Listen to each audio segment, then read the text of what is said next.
Hello student, today I will discuss about the principle of superposition. Principal of superposition मैं ਇਹਨੂੰ ਪੰਜਾਬੀ 'ਚ ਇੱਕ ਨਾਮ ਦਿੱਤਾ ਮਿੱਤਰਾਂ ਦਾ जंक्शन। जंक्शन का मीनिंग होता है कि जहाँ पे सब जाने एक जगह पे मिलते हैं उसको क्या बोलते हैं, प्रिंसिपल ऑफ सुपरपोजिशन। सपोज अगर इसको समझना डायग्राम को, चार्ज Q1 है, चार्ज Q1 पे सपोज मानते हैं कि सपोज ये पार्टी थ्रो कर रहा है, ये पार्टी थ्रो कर रहा है तो इसके घर चार्ज Q2 भी आएगा, Q3 भी, Q4 भी, Q5 ही, मतलब एक ही जगह पे सारे चार्ज कलेक्ट हो रहे हैं। इसे क्या बोलेंगे, प्रिंसिपल ऑफ सुपरपोजिशन। इसका हमारे पास आर्टिकल रहेगा, आर्टिकल को हम इसको ड्राइव करेंगे। अगर ये चार्जेस दो चार्जेस हैं सपोज, तो यहाँ पे ऑब्वियस है कि दो चार्जेस के बीच में फोर्स भी लगेगी, तो हम इस डायरेक्शन में इसकी फोर्स बनाएंगे F12। अगर ये Q3 और Q1 है तो इस डायरेक्शन में क्या बनाएंगे, F13, क्योंकि पार्टी होल्डर कौन है हमारा पास, चार्ज Q1, सो उसे पहले लिखेंगे और 3 को बाद में लिखेंगे। सो ऐसे ही Q4 को भी क्या लिखेंगे, Q1 और Q4 को क्या लिखेंगे, वो फोर्स क्या लगेगी दोनों में, F14। और हमारे पास Q5 है तो इसको क्या लिखेंगे, F15, मतलब Q5 और Q1 में फोर्स क्या लग रही है, F15। इसको मैं फिर से बना रही हूँ। जो चार्ज Q1 है, सारे जाने सब जगह यहाँ पे चार्जेस मिल रहे हैं, तो Q1 और जो Q2 है यहाँ पे क्या मिलेगा हमारे पास, फोर्सेस 1 और 2। यहाँ पे Q4 और Q1 है, फोर्स 1 एंड 4। यहाँ पे Q3 एंड Q1 है, यहाँ पे लिख सकते हैं F13। और ये Q1 है, यहाँ पे फोर्स लिखेंगे F1n। 1 को आगे रख रहे हैं क्योंकि हमारा पार्टी होल्डर कौन है, 1।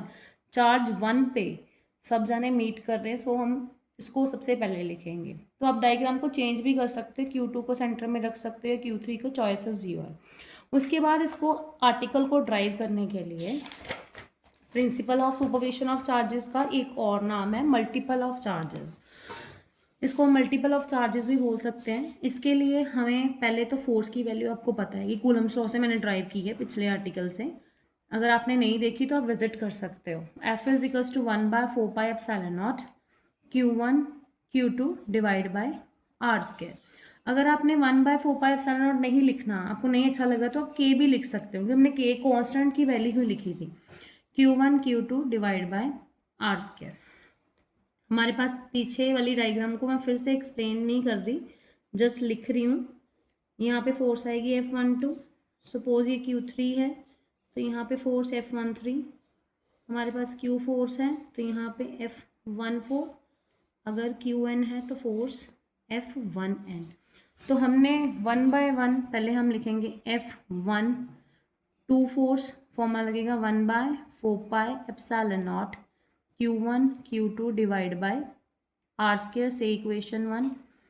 F13 1/4πε0 Q1 Q2 divide by R² से इक्वेशन 2।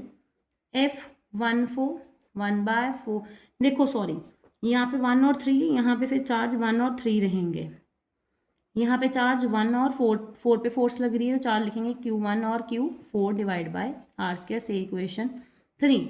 अगर देखिए तो टोटल फोर्स कितनी लगेगी इस पर, F is equals to F12 F13 F14 up to so on F1n। हमारे पास, मैंने, आप सबकी लिख सकते हो बट मैंने नहीं लिखी, जितनी वैल्यू चाहे लिख सकते हो, जस्ट थोड़ा सा बाइंड अप करके F1n लिख दिया।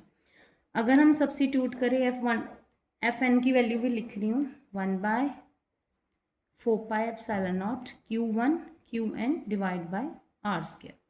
तो हम F12 की वैल्यू फिल करेंगे 1/4πε0 Q1 Q2 divide by R², 1/4πε0 Q1 Q3 divide by R², 1/4πε0 Q1 Q4 divide by R² और up to so on 1/4πε0 Q1 Qn divide by are square. अगर तो आप चाहें तो यहीं पे भी आर्टिकल छोड़ सकते हो। तो इसको बाइंड करने के लिए, इस चीज़ को बाइंड करने के लिए हमने एक चीज़ लिखी है, उसको क्या बोलेंगे हम, मतलब इसको क्या लिखेंगे, जो प्लस है, प्लस को हमने किस में लिख लिया, समेशन में। ये जो प्लस का साइन है उसको क्या लिख लिया, समेशन।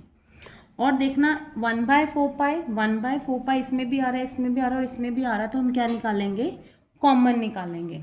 सो 1/4 हमारे पास यहाँ पे कॉमन निकल गया। और एक और चीज़ कॉमन निकल रही है यहाँ से, Q1 Q1 Q1 Q1, और आर स्क्वायर भी सब में है, तो उसको क्या लिखेंगे, कॉमन लिख लेंगे। Q1 और आर स्क्वायर क्या आ रहा है, कॉमन। उसके बाद हमारे पास बचा क्या, लेफ्ट क्या है हमारे पास, 1/4 एप्सिलॉन नॉट और Q1 और आर स्क्वायर को हमने बाहर निकाल लिया। देखो सिर्फ बच रहा है Q2 Q3 Q4, आगे नेक्स्ट Q5 होगा और Qn बच रहा है। इट मीन्स Q हमारा वेरी कर रहा है, चेंज कर रहा है। सो मैं यहाँ पे ना I लिखूंगी, I वेरीज फ्रॉम, कहाँ से वेरी कर रहा है, 2 3 4 5 6। सो मैं लिखूंगी I varies from 2 to n, 2 to n। सो हमने इसको क्या लिख लिया, I varies from 2 to n। हमारा मतलब लास्ट रिजल्ट इसका प्रिंसिपल ऑफ सुपर पोजिशन का 1/4 epsilon naught Q1 divide by are square QI। आप अगर आपको नहीं आई सूटेबल लगता है एब्रीवेशन, तो आप J लिख सकते हो, K लिख सकते हो, H लिख सकते हो। सो I varies from 2 to n, क्योंकि वेरिएशन कहाँ से हो रही थी, 2 से 3 4, तो हम 1 by 1 इसको बाइंड अप करके लिखिए। So thank you for watching success path videos.